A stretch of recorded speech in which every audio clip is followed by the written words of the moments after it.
Visakha techie Radha Gayatri మృతి కేసులో కీలక పరిణామం చోటు చేసుకుంది. కేసు విచారణ అధికారిని మార్చిన ఉత్తరాఖండ్ డీజీపీ మార్చారు. మరింత సమాచారం మా ప్రతినిధి ఆదిత్య పవన్ అడిగి తెలుసుకుందాం. ఆదిత్య పవన్, రాధా గాయత్రి కేసు విచారణ బాధ్యతను ఎవరికి అప్పగించారు? మార్చడానికి కారణాలేంటి? ముస్సోరీలో జరిగినటువంటి విశాఖకు చెందినటువంటి టెకీ రాధా గాయత్రి అనుమానాస్పద మృతి కేసు సంబంధించి ఉత్తరాఖండ్ పోలీసులు చాలా సీరియస్ గా తీసుకున్నారు. డీజీపీ దీపం సేత్ ఈ అంశాన్ని పరిశీలిస్తున్నారు. ప్రధానంగా ముస్సోరీలో ఉన్నటువంటి ప్రస్తుత స్టేషన్ హౌస్ ఆఫీసర్ ని మార్చారు. దేవేంద్ర చౌహాన్ ఇతను సర్కిల్ ఇన్స్పెక్టర్ గా ఉన్నారు ఈ సంఘటన జరిగే సమయానికి.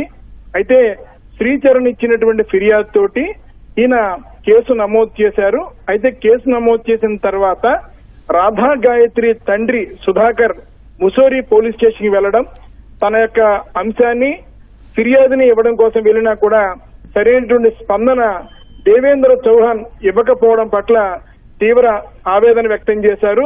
ఇదే అంశాన్ని డీజీపీని కలిసినప్పుడు రాధా గాయత్రి తండ్రి సుధాకర్ వ్యక్తం చేశారు. దీనిపైన ఉత్తరాఖండ్ పోలీస్ సీరియస్ అయ్యారు. డీజీపీ వెంటనే దీపం సేత్ సీరియస్ అయ్యి ఆయన తక్షణమే చర్యలు తీసుకున్నారు.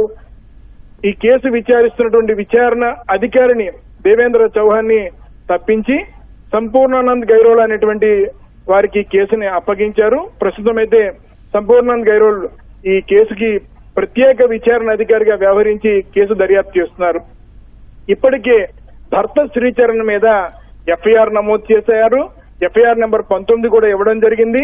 అలాగే బిఎన్ఎస్ 103 సెక్షన్ కూడా నమోదు చేశారు.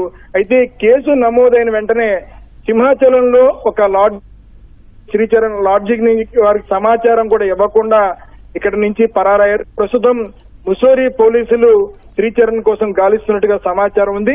మరోవైపు ఉత్తరాఖండ్ పోలీసులు కూడా కేసుని సీరియస్ గా తీసుకున్నారు. సంపూర్ణానంద్ గైరోల్ విచారణ అధికారిగా కేసు దర్యాప్తు కొనసాగుతోంది. రైట్, ధన్యవాదాలు ఆదిత్య పవన్.